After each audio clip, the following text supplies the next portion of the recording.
el derecho al voto. ¿En qué casos restringimos o no el derecho al voto? Y eso es un tema importante porque es cada restricción que hagamos sobre la base de la discapacidad de una persona es discriminatorio, es lo que plantea finalmente la convención. Lo que debemos plantear es, ok, en estos casos, ¿cómo logramos las condiciones para que la persona ejerza los derechos? Es por eso es que, al menos desde Sociedad de Discapacidad, creo que podría ser peligroso entrar en un debate de en qué casos restringimos la capacidad, cuando en verdad nuestro debate debiera ser cómo logramos que todos puedan ejercer su capacidad jurídica. Parece un juego de palabras, pero son dos enfoques completamente distintos. Podemos discutir si el Código Civil actualmente presupone o no capacidad y si la declaración de interdicción es constitutiva o declarativa de esa incapacidad. Pero realmente lo que nos pide la Convención es cómo logramos que todas ejerzan su capacidad independientemente de sus aptitudes personales para tomar decisiones.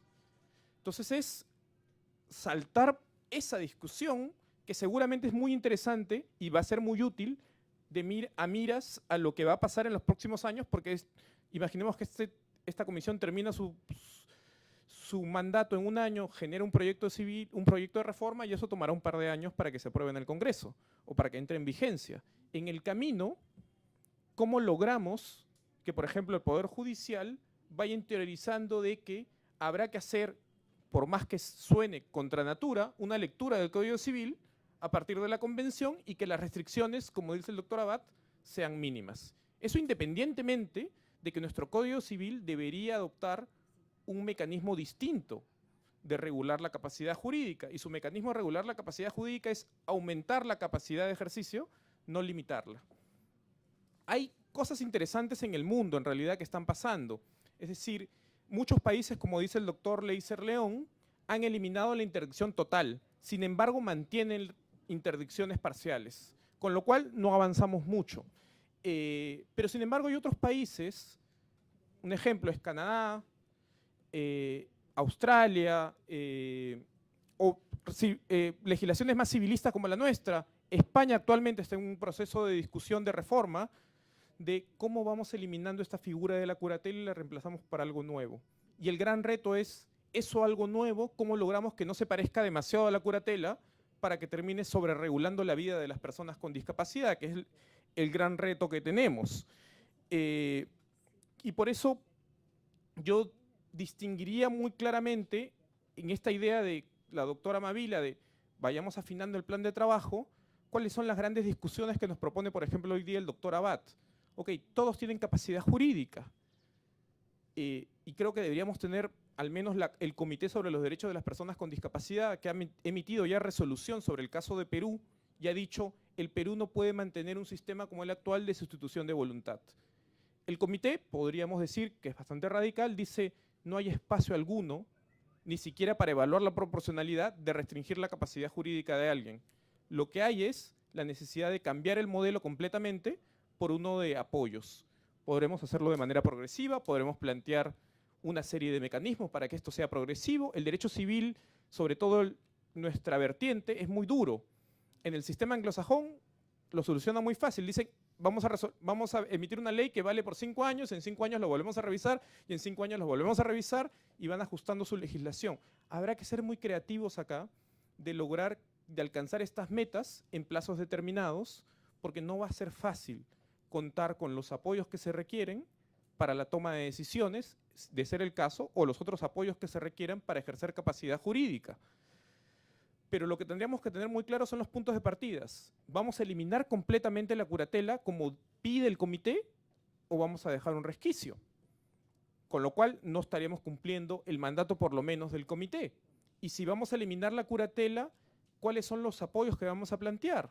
Apoyos que estén en la comunidad, como lo pide el comité nuevamente, podrán ser o no designados por el Poder Judicial, pero creo que lo que nos plantea el doctor Abad es una serie de preguntas interesantes que deberían ser el eje de estas sesiones de la comisión. Discusiones bastante complejas probablemente, doctrinales, pero que es muy interesante entender definamos de una vez qué tan lejos queremos ir con esta comisión, porque como dice la doctora Mavila, esto es un cambio realmente que toca el centro del Código Civil.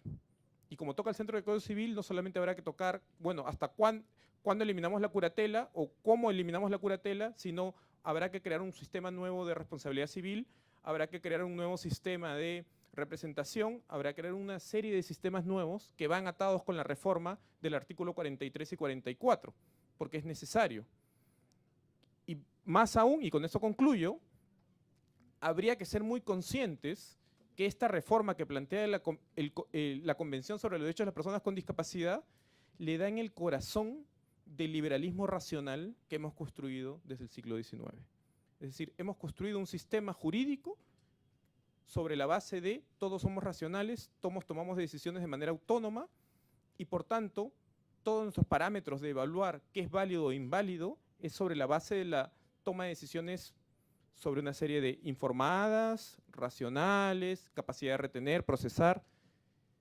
En verdad la Convención está poniendo en cuestión ese núcleo duro, por tanto habrá que ser, primero, hay que tener mucha apertura para entender ese cambio y segundo, habrá que ser muy creativos para salir con soluciones. Hay países que han trabajado esto, como lo digo, vamos a hacer llegar desde Sociedad y Discapacidad mucho de lo que se está discutiendo en otros países, pero lo que nos interesa, sobre todo a partir de la exposición del doctor Abate, es que esto es un tema particularmente complejo, que no es modificar, digamos, secundariamente el código, es modificar estructuralmente el Código Civil. Gracias. Tiene la palabra el representante del Poder Judicial. Gracias, presidente. Y aunándome la felicitación por la brillante exposición, doctor Abad. Una pregunta puntual, doctor Abad. En la última parte de su exposición usted nos ha hecho referencia que ya hay experiencias internacionales sobre la implementación de la convención en otros países. Yo creo que sería enriquecedor para los miembros de la comisión, un poco como se dice, para saber el estado de la cuestión, cuáles son esas experiencias internacionales, cómo se ha implementado eventualmente la convención en otras legislaciones, ¿no? Para tener una guía, si se quiere, una referencia que pueda sernos útil en estos debates, sobre todo atendiendo a los temas que se han planteado que son muy, muy delicados, ¿no?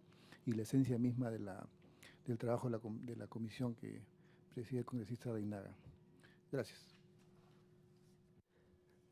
Tiene la palabra el representante de la RENIEC. Sí, muchas gracias. Tres cosas muy puntuales. En primer lugar, felicitar, reiterarme, sumarme a quienes felicitan al doctor Samuel Abad, porque creo que su intervención de alguna manera nos da luces que van a orientar el posterior trabajo de esta comisión y el cumplimiento de sus objetivos, ¿no? Ya nos está centrando en varios puntos. En segundo lugar, yo creo que, como bien lo ha dicho Alberto Vázquez, nosotros deberíamos plantearnos una especie de plan máximo. Y el plan máximo de esta comisión debe ser adecuar nuestra legislación civil a la convención. Y eso implica ciertamente un cambio de paradigmas, una revolución. Es decir, el objetivo de esta comisión es revolucionario en términos de la legislación. Y el impacto de modificar el Código Civil es impresionante. O sea, el Código Civil es tan importante como la Constitución. O sea, no es cualquier norma. Entonces, en esa medida, ese debe ser el plan máximo. No sé si en el proceso tengamos que aceptar un plan mínimo, más modesto, pero creo que la perspectiva debe ser por el plan máximo. Y en tercer lugar, hacer simplemente una acotación. El doctor Abad puso como ejemplo a la resolución jefatural del RENIEC, la 508-2011, ¿no? Y manifestó algo así como que fue necesario hacer una precisión. Esta resolución en realidad fue más allá de hacer una precisión. Esta resolución lo que hizo fue restablecer el derecho fundamental, constitucional de sufragio a más de 24.000 ciudadanos que irregularmente habían sido excluidos del padrón electoral sin ninguna justificación, de facto, sin ningún memorándum, ninguna directiva, simplemente fue una política establecida así, sin fundamento, ¿no? O sea, pero lo que nos demuestra es efectivamente la necesidad del cambio revolucionario que tenemos que hacer. Si en una entidad, ¿no?, que vela por los derechos fundamentales, ¿no?, se tenía esta concepción que felizmente ha sido superada, ¿no?, ¿qué será en otros aspectos? Entonces, Simplemente hacer esta precisión y felicitarnos, estamos acá con Milagros, de haber contribuido con un granito de arena, por ejemplo, en esta resolución. Pero el reto que tenemos ahora es mucho mayor aún, porque se trata de solucionar la vida de millones de personas. Muchas gracias. Vamos a dar la palabra al doctor Abad por 5 minutos para que pueda absolver.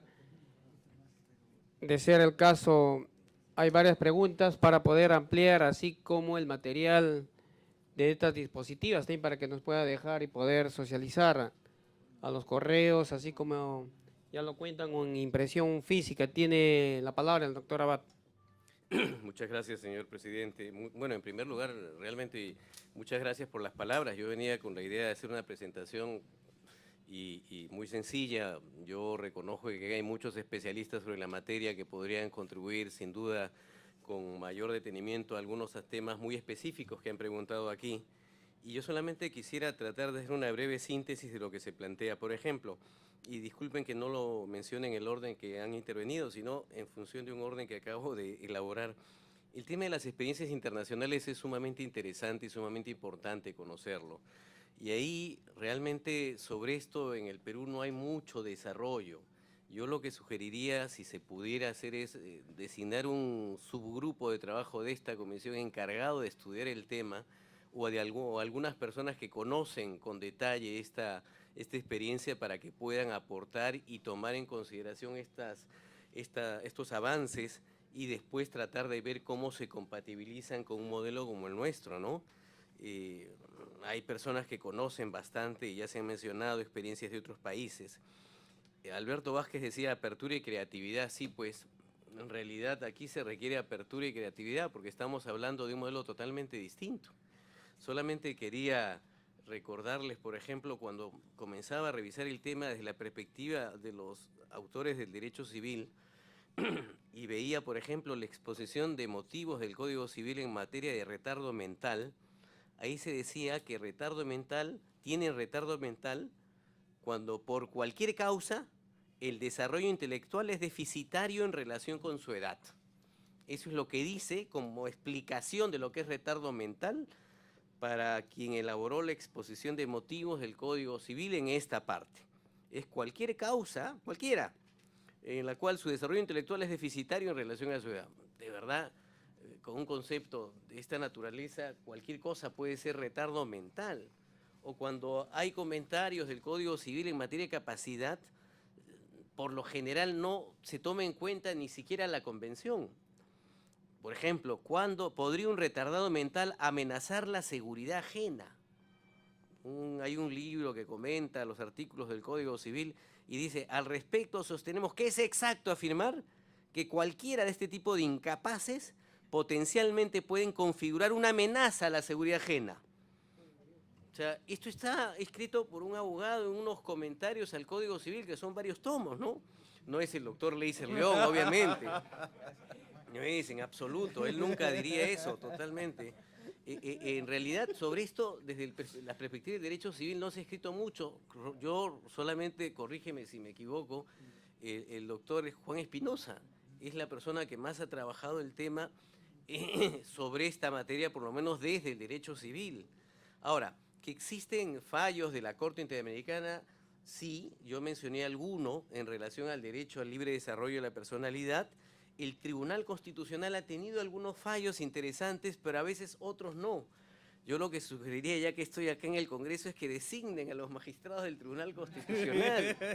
Porque de verdad es bien importante, es bien importante contar con un tribunal que tenga a sus magistrados titulares. Hace poco, hace meses ya, se publicó una sentencia que es la última hasta donde recuerdo, creo, en materia de personas con discapacidad, que era una persona con discapacidad visual, que quería seguir una maestría y la habían desaprobado porque le exigían una evaluación especial. Increíblemente el tribunal, al resolver, esta es una sentencia del año pasado, no citó para nada la convención, no existía. O sea, algo que no se puede entender por parte de un tribunal constitucional que está desarrollando los alcances de la convención. Eliminar la interdicción. Existen países donde se ha eliminado, sí. Y ese es un tema que tendrá que debatirse, ¿no? Hoy día la interdicción en la práctica, y basta ver algunas resoluciones judiciales, en realidad termina dejando de lado los derechos de la persona, ¿no? Absolutamente. O sea, eso no puede ser la interdicción. Incluso la interdicción leída desde el Código Civil no debería ser así. Debería haber alguna restricción adicional. Y esto va de la mano con el tema de la suspensión de la ciudadanía. La Constitución, y aquí es bien difícil modificar la Constitución, establece que la interdicción suspende la ciudadanía. Obviamente, si se elimina la interdicción ya no habría suspensión de ciudadanía. O sea, sin reformar la Constitución, se está en la práctica sacándole una materia que permitiría que las personas con discapacidad puedan votar más allá de que tengan los apoyos necesarios. Curatela versus apoyos es el tema en debate. Obviamente la lógica de la convención va por el tema de los apoyos y sin duda coincido en lo que se ha mencionado en la necesidad de cambiar de paradigma y por eso reitero, saludo que esta comisión esté integrada por especialistas de diversas materias. Hay representantes de la Universidad Católica, de IDEPUC, que han trabajado bastante el tema. Hay un informe del Instituto de Derechos Humanos de la Universidad Católica sobre el tema y la adecuación, que sería interesante discutirlo, compartirlo. Y eso es lo relevante de esta comisión. Tienen un reto muy importante. El plazo es un plazo razonable. En otros países, en España, el plazo no se cumple, ¿no? Esperemos que esto no se plantee aquí porque en el camino se siguen emitiendo resoluciones de interdicción.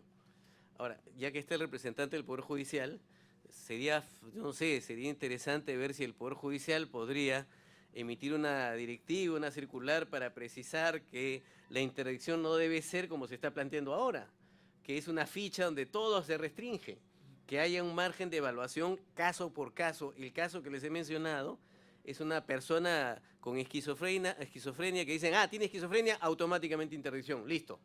No se plantea qué actividades podría realizar autónomamente y que podría desarrollarlo interpretando la convención y el artículo pertinente del Código Civil. Es decir, eso podría ocurrir en el camino. El Poder Judicial ha emitido circulares sobre diversas materias, hay competencias que se podría desarrollar porque, claro, el trabajo de la comisión es un trabajo de arduo aliento y obviamente estoy seguro que tendrá buenos resultados. Muchas gracias nuevamente por su gentil atención. Bueno, ya para ir concluyendo, tenemos pedidos de 2 integrantes del CEDIS. En el orden que han sido planteados, vamos a someter a votación para que por acuerdo sean remitidos estos documentos. Sin antes, tenemos la palabra de la representante de la Defensoría del Pueblo.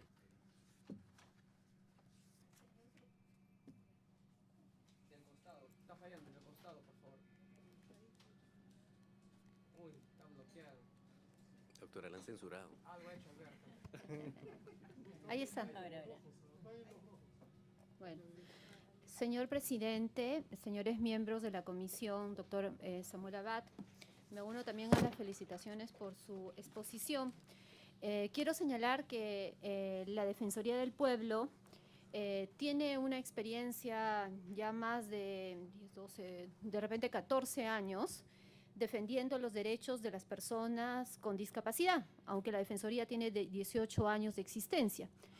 Y es que se creó un programa especializado en discapacidad porque había la necesidad de defender a una población tan vulnerable frente a una sociedad y una organización jurídica, social, económica, política y de toda índole que se había organizado al margen de las necesidades y del conocimiento de qué es una discapacidad y cuáles son las necesidades de esta población.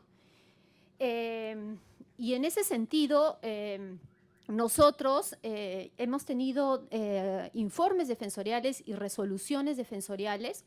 La primera resolución fue respecto al el DNI, la participación política, y el acceso a tener un documento de identidad por parte de las personas con discapacidad a un pedido hecho por personas con discapacidad intelectual. Cuando analizábamos el tema, nos dábamos cuenta que efectivamente, como el doctor Samuel ha dicho, el Código Civil era un código donde se presumía que partía por la capacidad de todas las personas. Pero en el caso de las personas con discapacidad, ahí sí se presumía la incapacidad de estas personas. Entonces, desde la Defensoría, ya en el 2003 y antes de que